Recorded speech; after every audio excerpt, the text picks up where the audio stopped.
Are much taller than. You know, there's another paragraph. Sorry? There's a separate team for paragraph. Sure.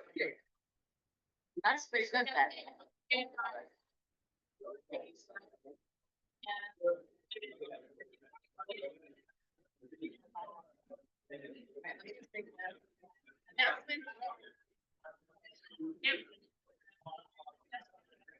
Okay, while everybody settles down.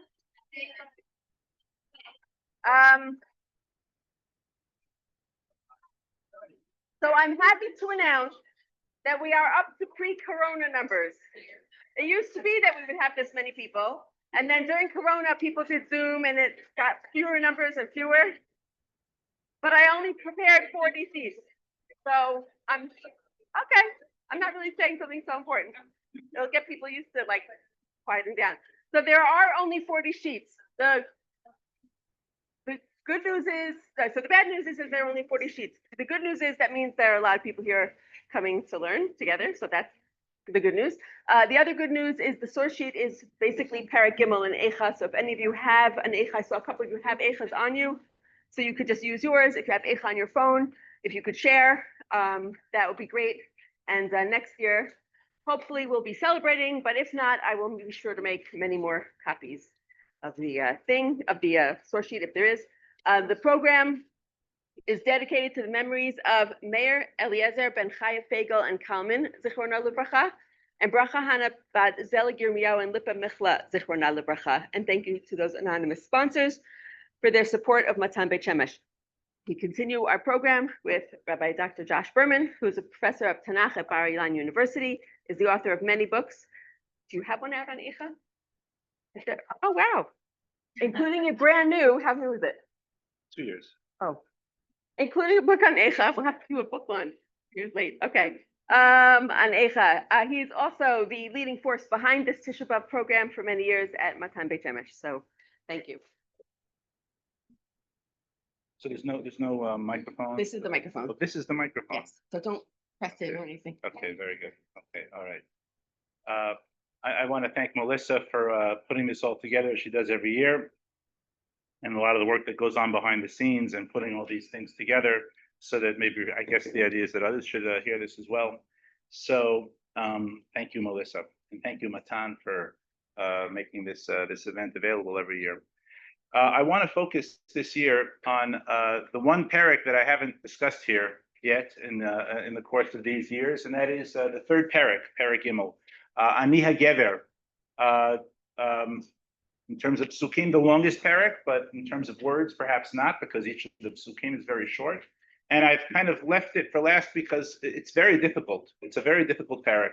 A lot of the language is difficult, but really the difficulty of this perek stems from the fact that you can't tell who's speaking and what they're speaking about. There are at least 4 different units in this perek that seem to be spoken by different people, speaking about different things and different events and different types of experiences.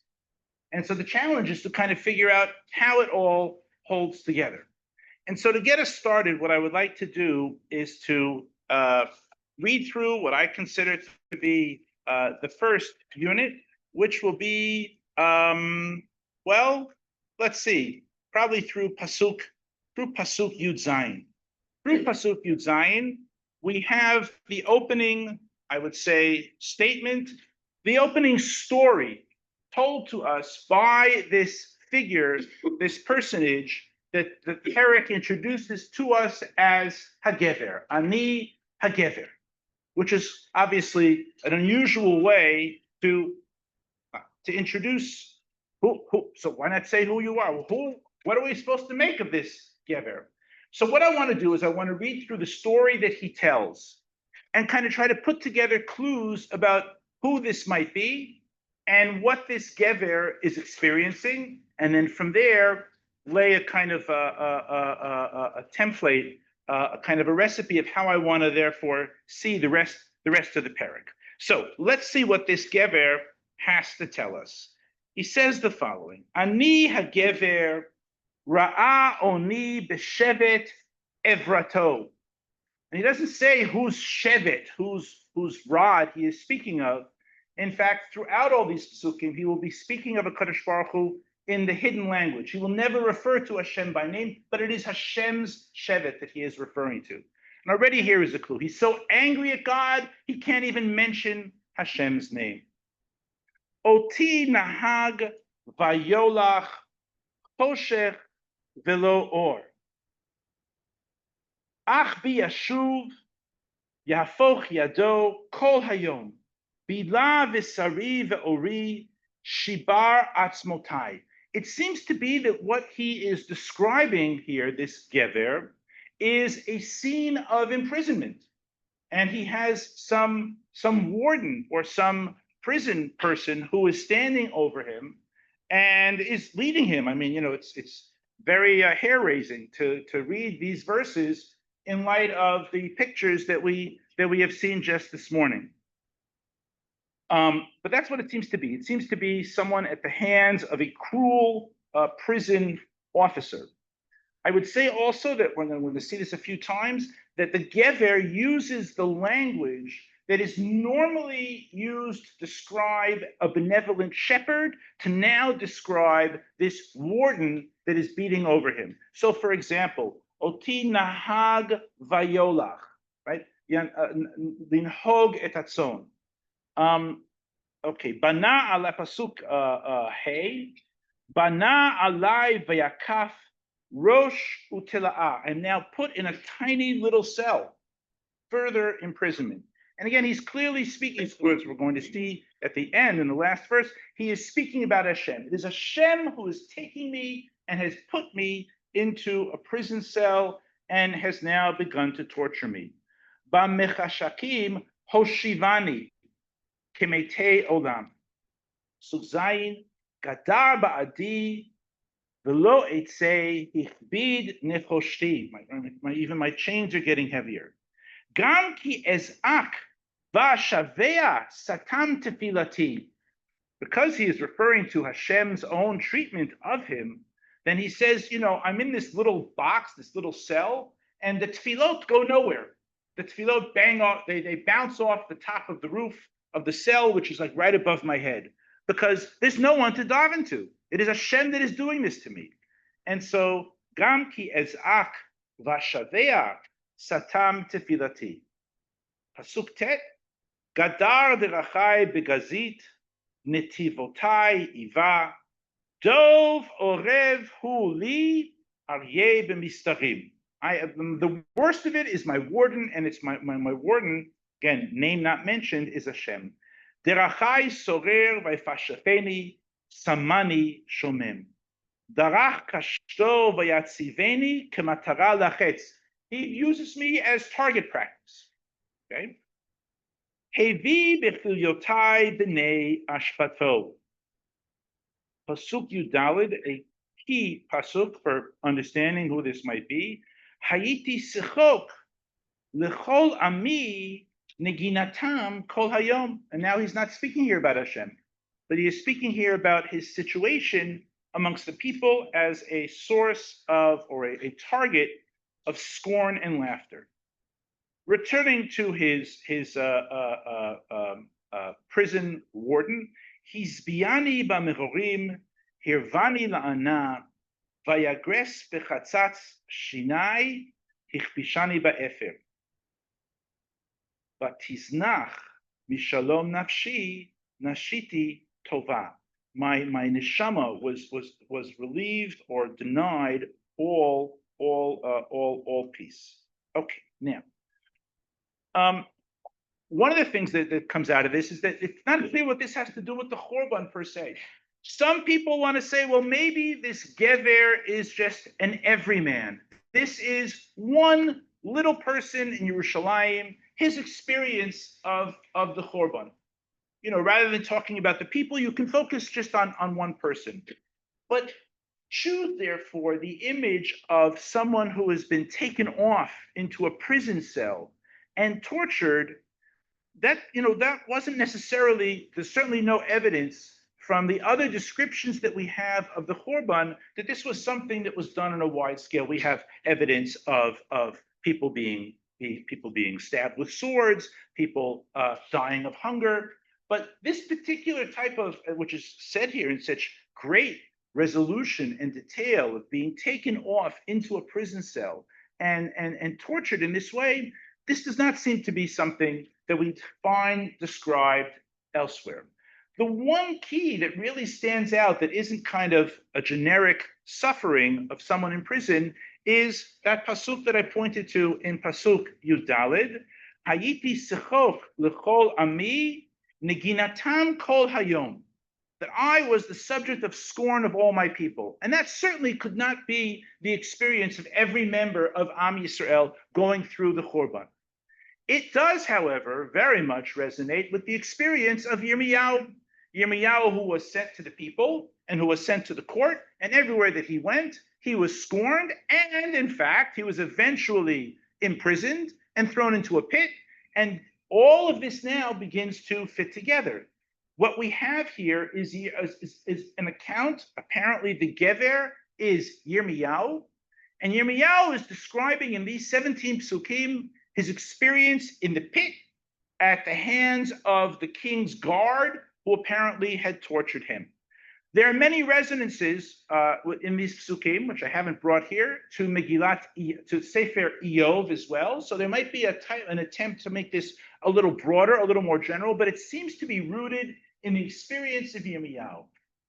And so the question then arises, why is Yirmiyahu's experience in the pit, in the bore, a subject that is appropriate for Megillat Eichah? If Yirmiyahu were describing his own feelings following the Churban as a member of Yerushalayim, of Bat Zion, then we could understand that. But why would Yirmiyahu in the Megillah be focusing on his experience in the bore, in the pit where he was taken as a prisoner by the king's guards? Okay, here is where we can get started. My general approach to Megillat Eichah is that throughout Megillat Eichah, we have a running dialogue between two figures. We have the two figures are Yirmiyahu, but Yirmiyahu in a very specific role. Yirmiyahu in the role of a mentor. I would say almost a counselor, a therapist. And we have the other voice that we have in Megillat Eichah, and that is Bat Zion, Yerushalayim. Sometimes she speaks as a single person, in first person, in the singular. Sometimes the community speaks, but there's a running dialogue throughout between Yirmiyahu on the one hand and Yerushalayim Bat Zion on the other. And the issue that they are sorting out there in their 5 therapy sessions, the 5 prakim of Megillat Eichah, is the things that she doesn't get, right? Because in therapy, there's always the thing that the person just isn't getting. What doesn't Bat Zion get? The thing that Bat Zion doesn't get is that this really, really was from Hashem. Isn't it obvious? There's a Churban all over the place. She is living in her la-la land, that HaKadosh Baruch Hu loves her, that HaKadosh Baruch Hu loves Am Yisrael, and he loves Yerushalayim, and he loves his Mikdash. There's a Churban. Okay, so maybe he had a bad day. The Bavlim were strong that day. But she clings to the belief that HaKadosh Baruch Hu loves her and loves Yerushalayim and loves Malchut Bet David. Okay. Now,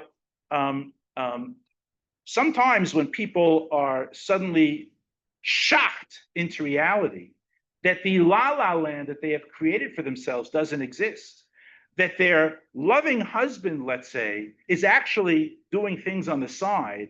You know, if a woman thinks that her husband is madly in love with her, and then is showed hard evidence, you know, that he's been elsewhere, that is an incredibly shattering moment. That moment is in Perek Bet. In Perek Bet, Yirmiyahu, in the first half of the Perek, has a long litany, 27 verbs of what Hashem did. He did it. He did it. Not the Bavlim. He did this. He doesn't love you. He is estranged from you. Yes, he is angry at you, and he has destroyed everything. this leaves Bat Zion in a very difficult place. There's no room anymore for the delusion of La La Land, that Hashem loves me. In a situation like this, where a person suddenly wakes up to the very difficult reality, especially if it's about HaKadosh Baruch Hu, I am reminded, and I've shared this here, but it bears worth sharing, a story. I was once of how people might deal in such a situation. I was once at a conference, and I was sitting at a dinner table together with two Bible scholars, and one of them, very famous, both of them. One says to the other, I want to tell you, I don't believe in God. And the other says back to him, you know what? Me either. And then the first one says, and I also want to tell you something else. If I did believe in God, I would be very angry with him. And the second one says, yeah, me too. There have been studies that have demonstrated, studies of the beliefs of people in hospital wards for chronic pain. What type of emunah does a person have when they are in a hospital ward for their chronic pain? Lo aleinu. It turns out those that are the angriest at God are those that don't believe in God. Yep, I know that. How could that? That's what, when you just ask the questions, this is what comes out. Put differently, in Perek Bet, what happens is that Yirmiyahu, as therapist, right? Every therapist knows you can't change this person overnight to become the final product. All processes of growth are just that. They are processes. And Yirmiyahu in Perek Bet, when he is faced with Bat Zion, who is now furious at God because her myths have been shattered. Now the Yirmiyahu realizes she is at a precipice. She can go in one of two directions. She can either kick the boot, just kick the whole thing out, forget about this God thing, I'm out of here, or she can be angry at him. A type of connection. Yirmiyahu goes for the latter. Better that she should be angry with Hashem than give up on Hashem. This is what we see at the end of Perek Bet, the first psukim that I have at the top of the first sheet. The pasuk before this, before where I start, is the famous pasuk Shifchi kamayim libech nochach pnei Hashem, okay? In which he's telling her really not to daven, but share your bitter feelings. And this is exactly what she does. This is the end of Perek Bet. This is Bat Zion speaking. Re'eh Hashem ve'abita lemi olal tako itochal nashim piryam ololei tipuchim im yared b'mikdash Adonai kohen v'navi. שכבו לארץ חוצות נער וזקן, בתולותיי ובחוריי נפלו וחרב, הרגת ביום אפיך, טבחת לא חמלת. She accuses the Ribono Shel Olam of murder. Tikra, that's future, but in poetry it can sometimes mean in the past. Tikra, you have called kiyom moed megurai misaviv. You called together all of the nations. V'lo haya b'yom af Hashem palit b'sari. This great day of Hashem's revelation, nothing is left. Asher tibachti veribiti oivi chilam. And who is oivi? It's not clear that she's referring to the Bavlim. Maybe she even is referring to Hashem. My enemy has destroyed them, and my enemy is Hashem. That is the end of Perek Bet, on a high note of intense anger at HaKadosh Baruch Hu. This is where Perek Gimel comes in. Perek Gimel begins with Yirmiyahu saying, I hear your anger, Bat Zion. I get it. Now let me tell you about how I have dealt with my own anger at HaKadosh Baruch Hu. I was once in a situation, once upon a time, where I was very angry at Hashem. Look, he told me bring things in his name and to share his wisdom and his truth with Klal Yisrael. And I assumed naively that I would be guarded by him. I was doing his shlichus, and I went and I shared his words. And the next thing I know, I'm being dragged into a pit and I'm being tortured. And hello, where are you? And Zohi Torah, the Zohi Schara, what is going on here? And so what he has done in the part of Perek Gimel that we have read is to establish his bona fides. That is to say, you're angry? Okay, I have standing here too. I also have been very angry in my past with the Kadosh Baruch Hu. So that the first 17 psukim really have nothing to do with the Churban. They have to do with Yirmiyahu. Okay? And so Yirmiyahu, he's so angry that he can't mention HaKadosh Baruch Hu's name. Okay, let's continue now. We left off Yirmiyahu's story. We'll just read it again. Pasuk Tet Zayin and Yud Zayin. Vagares bechatzatz shinai, hechbishani ba'efer, vatiznach mishalom nafshi nashiti tova. Now, here we move on. Now, what is Yirmiyahu? What did he do with his anger at Hashem? How did he deal with this? Now we come to the main psukim. Yud Chet, Va'oma, Avad Nitzri, V'tochalti Hashem. I said, Zel, Chalas, as they might say around here. I've had it. Forget about all this God stuff. I'm out of here. I'm now independent of God. Maybe I don't believe in God. I certainly won't trust in him anymore. Yutet and Chaf, difficult psukim. I might understand it according to some of the Mefarshim, not the way Chabad translated it, but that's okay. Zechor onyi umerudi la'ana merosh. My nefesh, back in Pasuk Yud Zayin, it recalls, in other words, Zechor here is not a turn to Hashem, but rather the nefesh is dwelling on its bitterness. Zachor tiskor, it dwells and it remembers. Tashoach alai nafshi, and my soul now becomes heavy on me. In other words, what has happened here is that Yirmiyahu, there in the pit, has kicked out God. I'm finished with God, and now all he's left with is the heaviness of his suffering. And now what happens? Well, let's see what happens. Pasuk Chaf Aleph. Zot ashiv elibi. Al kenochil, chazdei Hashem kilo tamnu, kilo chalu rachamav, chadashim lebekarim, rabba emunatecha, chelki Hashem, amra nafshi, al kenochilo. Suddenly, there's like a 180-degree shift. One pasuk ago, 2 psukim ago, Yirmiyahu is finished with God, wallowing in his despair and his depression, and now Chazdei Hashem, you can see like what I mean. This is like schizo. What is going on here? What is going on here? So, in preparing this commentary that I wrote on Eichah, I managed to have the good fortune of reading a fascinating book. It's called "The Faith and Doubt of Holocaust Survivors" by Reeve Robert Brenner. This was a book that was written in the 70s.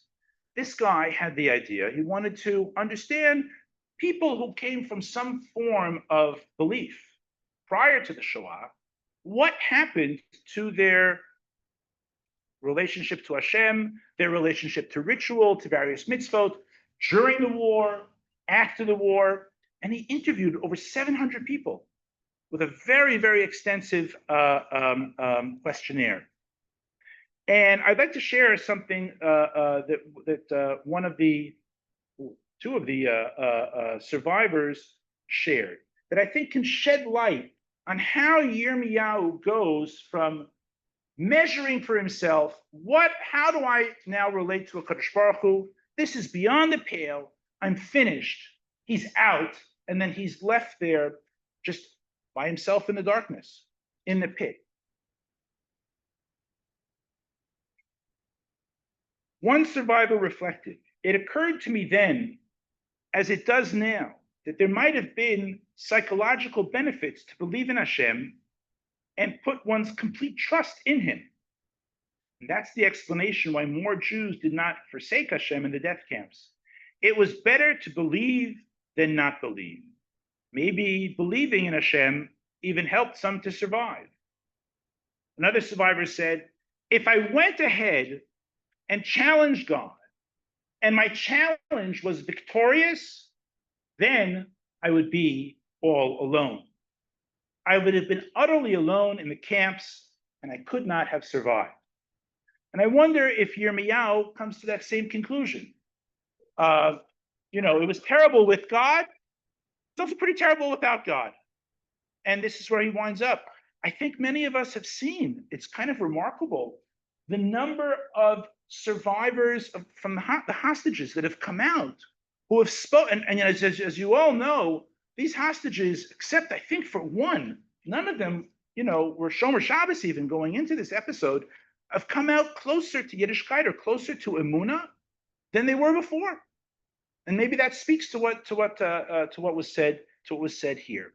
And so what I envision happening now, we're now moving to part 2 of chapter 3. Part 1 was Yirmiyahu's biography, his suffering, and where that led him to. And now part 2 is the turn that he makes along the lines of what I've read here. It's terrible with the Kadosh Baruch Hu. It's also terrible without him. And so maybe I need to work on myself. And what we're going to see now, the few psukim that I read already of this part, this second unit is going to be roughly from pasuk Chaf Aleph to pasuk Lamed Tet. Let's just read Chaf Aleph again. Zod ashiv elibi al ken ochil. Chazdei Hashem kilo tamnu kilo chalu rachamav. Chadashim lebkarim rab emunatecha. Kelki Hashem amra nafshi al ken ochilo. What we have here is a dialogue between Yirmiyahu and himself. I almost see these psukim as his alter ego. There's Yirmiyahu over here. I hate God. I hate what he did. I'm miserable. I have no patience for this anymore. And then the other Yirmiyahu saying, wait, no, Hashem is great. Or if you will, it's Yirmiyahu and the angel standing on his shoulder, whispering into his ear. It's a very unusual thing. We today have, I had a talk with myself, okay? Or Chazal speak about a person as a Yetzer Tov and a Yetzer Ra. If you've noticed, those terms, Yetzer Tov and Yetzer Ra, don't appear in Tanakh. This is the closest that we get of a person really literally having a dialogue with himself. And that is why in Pasuk Aleph, Chaf Aleph rather, he says, Zod ashiv elibi al ken ochil. This is what I am telling myself. He's talking to himself. Maybe he has taken out his little crib sheet, his little Igeret Haramban, with all the beautiful Musar points that he needs to know. And maybe there is some truth in them anyway, and he's reading them to himself. So let's see the voice of the Musar book that comes out, perhaps his own voice in these psukim. From Chapal, Zod ashiv elibi al ken ochil. Chazdei Hashem kilo tamnu kilo chalu rachamav. There's only good in the world. Right? That's something we hear. Maybe you can agree with that. Maybe you can't agree with that. But it's out there. It's out there even today. It's all good. It's all good. Chadashim lebekarim rabba emunatecha. If you just look for Hashem every morning in His greatness, it'll be there. Chelki Hashem amra nafshi al ken ochilo. When he says Chelki Hashem, that's against what he said in Pasuk Yudchet Va'omar Avad Nitzchi v'Tochaltim Hashem. He's doing a total 180. He goes on. Pasuk Chafhei. Now trying to speak to himself specifically beyond just the wonders and how great and how bountiful Hashem is. But meanwhile, the situation is terrible. What do I do? Speak to me, my alter ego. Speak to me, the little angel on my shoulder. What do I do with my misery now? Tov Hashem pasuk chafei lekovav lenefesh tidrashenu. Patience, my friend. Yes, it's lousy, but Hashem works in the marathon, not in the 100-meter sprint. So patience. Tov v'yachil v'dumam v'tshuat Hashem. You have to wait and duma. That means there's no complaining. That means there's no tefillah. If you're mispalel, if you say Ribbono shel olam re'eh Hashem et onyi, higdi lo yeh, if you say Tehillim all hayom, asking for help, then no. He knows. You just have to wait, and you should sit quietly. Tov lagever ki sa'ol binurav. The quieter you are, the more you don't daven, the more you just have faith, the more you just bear your suffering, you get brownie points. For all those points, every second, another point in your favor. Now, again, whether this is practicable, whether we agree with this, this is the Musar book that Yirmiyahu was given. I don't know this for sure, but figuratively, that he was given as a youngster. This is all the things they teach you in school about how great Hashem is, and now he's working on himself to try to convince himself of this. So again, Chavzayin, Tov lagever ki sa'ol binurav, yeshev badad v'yidom ki natal alav. When he has taken upon himself this disposition, I will not challenge a Kadosh Baruch Hu. I will not be angry at a Kadosh Baruch Hu. I will not even daven to a Kadosh Baruch Hu. There's no need to daven. He is a Baal Chesed. Then that is good. Yeshev badad, and that's a wink to Bat Sion from Perek Aleph. Eichah yashva badad.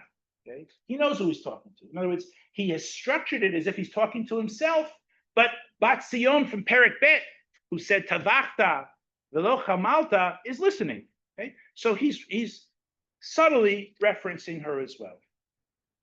Haftet yiten be'afar pihu ulai yesh tikva. Why should a person stuff dirt into their mouth? It's almost like someone like, when you go like this, it's like you want to block what's coming out. Oops, I shouldn't have done it. Right? So what he's saying is, I have this deep desire, this burning urge to scream, to challenge. But so therefore, I know, I need to stuff my face with dirt, and then the words won't be able to come out. So that he's aware of the struggle, but this is what the Musar book is telling him to do. Yiten lemakeu lechi, yizba becherpa. I always thought this was from the New Testament. Here it is, Eichah Perek Gimel. Turn the other cheek. You've been hit. That's what it says. I didn't make that. Turn the other cheek, right? Okay, it's right here. Yeah, okay.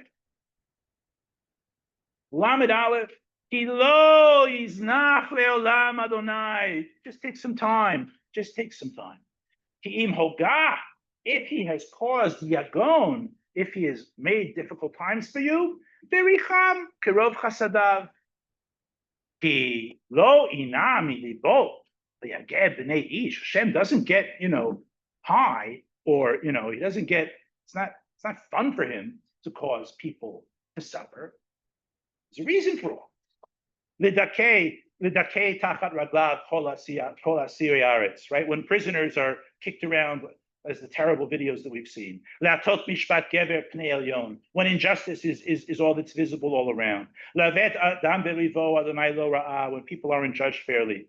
All of this, which is all from Hashem, but he obviously knows what he's doing. Means marvatei Adonai lo tziva. All of this, it's all part of a plan. Mi pi elyon lo tetzei haraot vehatov. I put that as a question. You might think that it's bad. It's all good. It's all good. Okay. That is the end of part 2.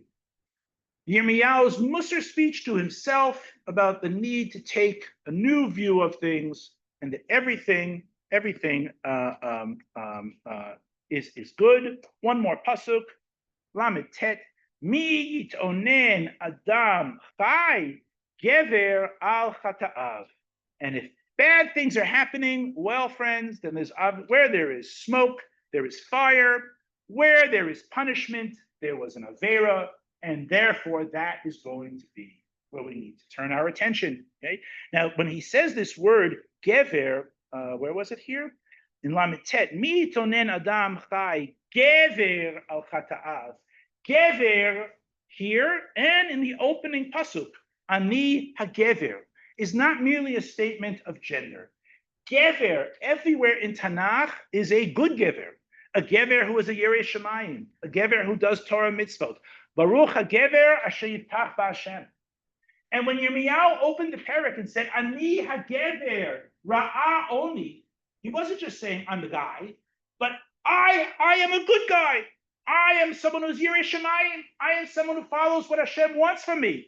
And I have only seen suffering throughout. Okay? So even if you think that you're a good Gever or a good Geveret, then, when you're in this situation, this is the conclusion that you must come to. This is how he is setting up a model for Bat Zion.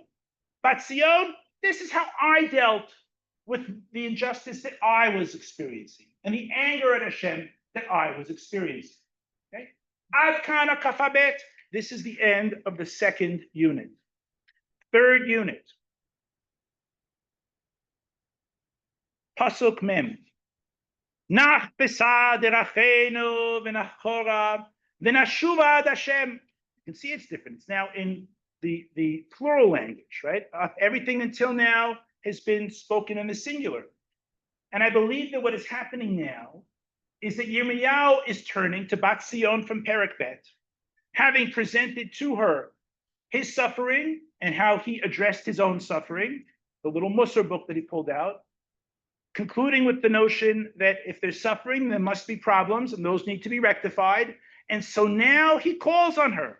He calls on Yerushalayim collectively in Pasuk Mem. Nach besad derachenu v'nachora v'nashuva ad Hashem. Notice, he doesn't say, you go search what you did. Let's do it together. That's always more fun. Let's do it together. And so he wants to encourage them to do it together. One of my favorite psukim is the next pasuk. Nisa levavenu el kapayim el bashamayim. Watch how the image works here. Let us lift our hearts to our hands to Hashem. Now, normally, when we have the image, or maybe even ourselves, when we raise our hands to Hashem, we raise our hands because it is an extension of what we're feeling in our heart. What we're feeling in our neshama, we want to express physically. The hands are just but an expression of what the neshama is feeling. But Yirmiyahu here says just the opposite. Nisa levavenu el kapayim el bashamayim. Yirmiyahu knows that Bat Zion is not yet ready for this big, Ashamnu, Bagadnu, Gadaz, Gazalnu, to read the whole Vidui. He's calling on her to do the actions, and so he's saying, I want you to raise your hands to Hashem, and then, Nisa levavenu el kapayim. Let's lift up our neshamas to be inside what our hands supposedly are expressing outside. A turn to a Kadosh Baruch Hu. That is the invitation of Yirmiyahu to Yerushalayim. What we have now from Pasuk Mem Bet to Mem Zayin is what Bat Zion actually does. Having followed Yirmiyahu, apparently placing some trust in him, and let's see what she does with this. Pasuk Mem Bet. Nachnu pashanu umarinu. Sounds like Bat Zion is going with the plan. This is what Yirmiyahu wanted her to do. Understand that her suffering has a source. She has to own up to that source. Very quickly, it all seems to fall apart. Yerushalayim can't keep it up, can't buy into it. Nachnu pashanu marinu ata lo salachta. Sakota ba'af batir defenu harakta lo chamalta. She's still where she was at the end of Perek Bet. She's very angry. All she can see is Hashem's viciousness. Sakota be'anan lach me'avor tefillah. Yeah, Yirmiyahu, you know what you said about how when you were in the pit in Pasuk Bet, I believe it was. Gam ki ezak v'ashavea satam tefilati. Wow, yeah, we feel that also. That's exactly what she says here now. In Pasuk Mem Gimel, Mem Dalet. Sakota be'anan lach me'avor tefillah. You're telling us to daven? Now we've done that davening thing. The davening goes up, boom. We hear the echoes from the ceiling that it just bounces back down. There's a covering. We are blocked. There's no such thing as tefillah. We don't buy into that now. Sechi umaos tesimenu bekerev ha'amim. Patzu aleinu pihem kol oivenu. Pachad v'fachat Hayalanu Hashet ve'ashaver. And so Bat Zion concludes this unit, having initially in Pasuk um, um, uh, Mem Bet, starting off trying to follow, but she can't do it. She can't bring herself to lie to herself, to her own truth. That she cannot just say, "Oh yeah, it's all great." Hashem kilo tamu kirabu rachamav. I'm just not there. I can't deal with that. My reality doesn't allow me to say that. I am angry at God, and I'm going to say it again. I am angry at God, and He has done all this. Well, so now Yirmiyahu is in a bind. In part one, he told his story of suffering to kind of build up credit with Bat Zion. In part two, he shared with Bat Zion how he dealt with his own suffering. In part three, he tried to get her to buy into that paradigm in order to deal with her own suffering. And it crashed. So now Yirmiyahu is stuck. Now Yirmiyahu has to come up with plan B. What do I do now? Where do I take Bat Zion from here? And as so often happens in therapy, where there'll be a certain attempt, to work with the person, and it's just not going. And then the counselor has to think, wait, this just isn't working. I have to rethink. I got to try from a different angle. And that is what Yirmiyahu is going to do now. Okay. So now in Memchet, we come back to Yirmiyahu talking. Palge ma'im tered eini al shever bat ami. You can see that there's a switch in the unit because all of mem to memchet was speaking about, it was in plural language, right? Lanu, anachnu. And memchet is now back to Lashon Yachid. Palge mayim tered einai al shever bat ami. What is Yirmiyahu saying? He is making a reference to things that happen earlier in the Megillah. Earlier in the Megillah, in Perek Bet, what the Megillah describes is that Bat Zion is so distraught over the starvation of her children that she can no longer cry. She has distanced herself, she has cut herself off emotionally from their suffering and from herself. No one by the end of Perek Bet is crying for Yerushalayim. No one by the end of Perek Bet is davening for Yerushalayim. And so Yirmiyahu is now saying, I'm the only one here left to do the crying. Palge mayim tered einai al shever bat ami memtet. Eini nigra velo tidmem ein hafugot. He's doing this, he's crying and crying because he had implored Bat Zion to do exactly that when he said in Perek Bet, not on the sheet, Bat Zion horidi kanachal dim'ai yomam v'layla. I want you to reconnect with your children's suffering, with your suffering.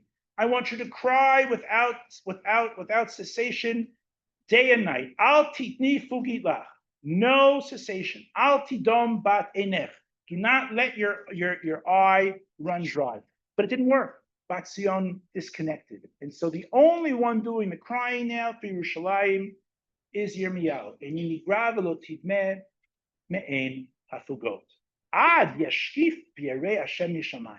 I'm going to continue my crying until Hashem looks down. Okay. Eni olela lenafshi mikol binot iri. So there was this minhag that many of you may be familiar with, that in times of sorrow, keynotes were said by the women. That was part of what was given over to the women to say keynote about suffering. And so what he's saying here is, Eini olela nafshi mikol benot iri, more than any of the benot ha'ir are crying, because none of them are crying anymore, because they've detached from themselves. Emotionally, I am the one that is left to cry.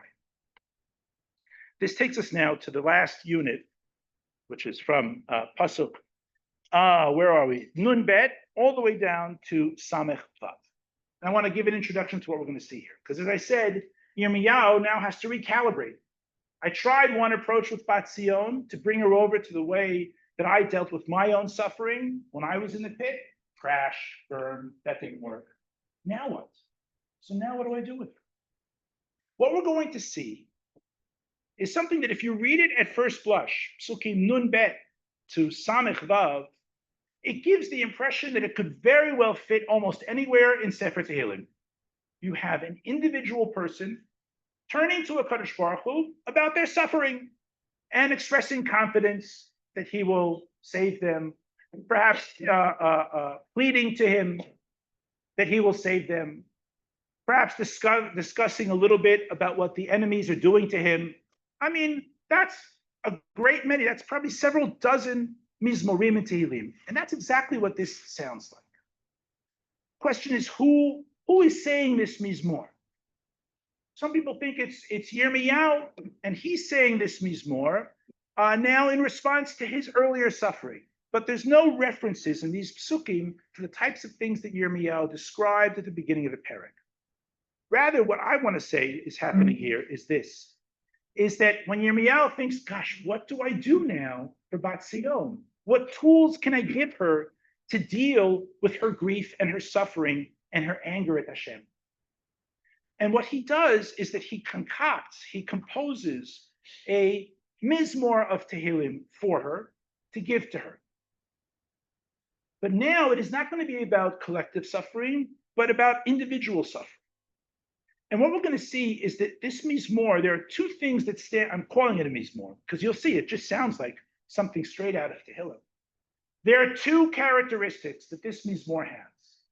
Number one is that the predicament that the mitpalel expresses here in these final psukim of Perek Gimel, Nun Bet to Samech Vav, the predicament that the mitpalel expresses fits perfectly what Bat Zion was describing in what we just read from psukim Mem to Mem Zayin. All the things that Bat Zion said, we're suffering from this and from enemies, and our davening doesn't go anywhere, and all of that we're going to see hints to it here. That's what makes me think that this is a kapitel of Tehillim made specially for the types of ills that Bat Zion described in Psukim Mem to Mem Zayin. And the other characteristic of this mizmor is that it is going to take that nice little Musar book that Yirmiyahu read to himself, that his alter ego, that the angel on his shoulder read to him in Psukim Chaf Aleph to Lamed Tet, and point by point is going to shred it to tears, reject everything. All those nice things, Hashem is always there, Hashem is here, Hashem is everywhere, Hashem is listening, Hashem is a Baal Chesed, Hashem knows exactly what's going on, Hashem has done this because it's part of a plan, He's always looking.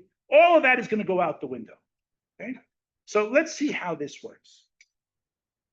Pasuk Nun Bet, the beginning of what I take to be the kapitel Tehillim, if you will, that Yirmiyahu hands to Bat Zion, to each member of Yerushalayim. Sod Saduni Kitzipor Oivi Chinam. Yeah, well, the Bavlim truly were running after them all over the place. Samtu Babor Chayai Viadu Even Bi. I was thrown, they threw me into a dungeon and they put a stone over my head. Safumayim Aroshi Amarti Nigzarti. Now this very well fits what Bat Zion had said. We call to Hashem, but there's a block.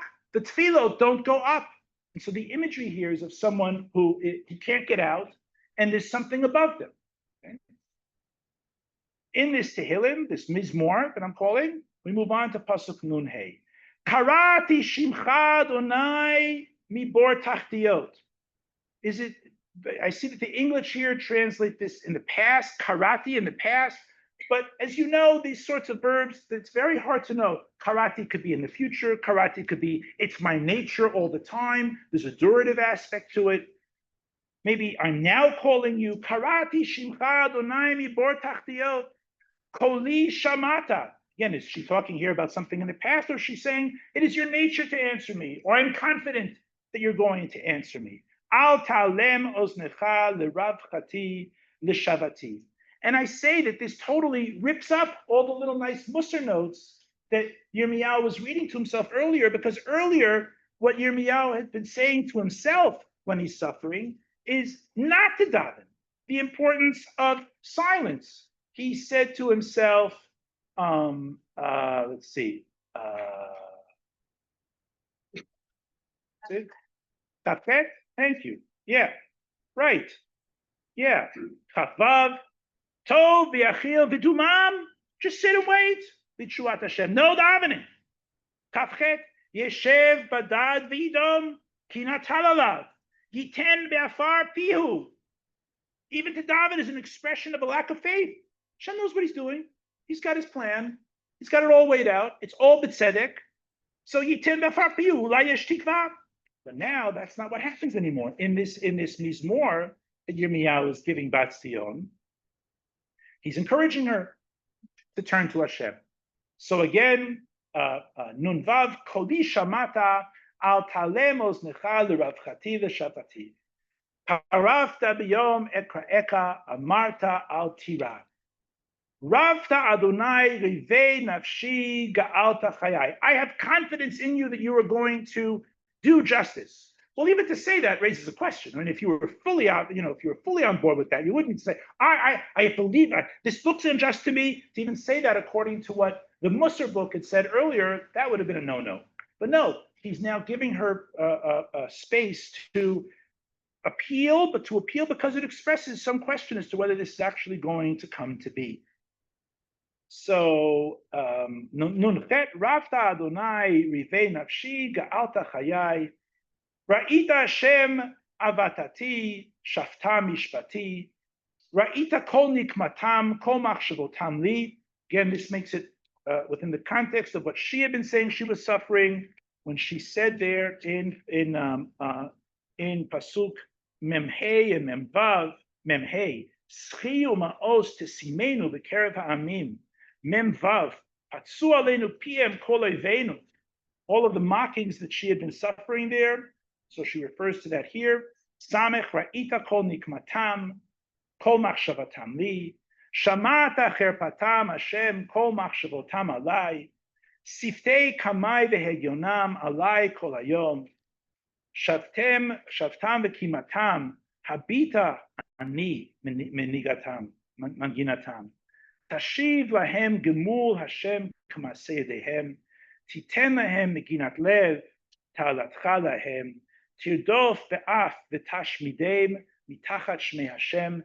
The last ideas that he is leaving with Bat Zion, which is also in Perek Aleph, is the call for revenge. Because the call for revenge in our time, we're a little uncomfortable with that. Nikama, very sensitive, especially in these times. But in the time of the Churban, when it isn't clear that Hashem exists, when it isn't clear that Hashem, even if he exists, that he cares, and it isn't clear that even if he cares, that he's capable, this is an important message for Yirmiyahu to give to Bat Zion.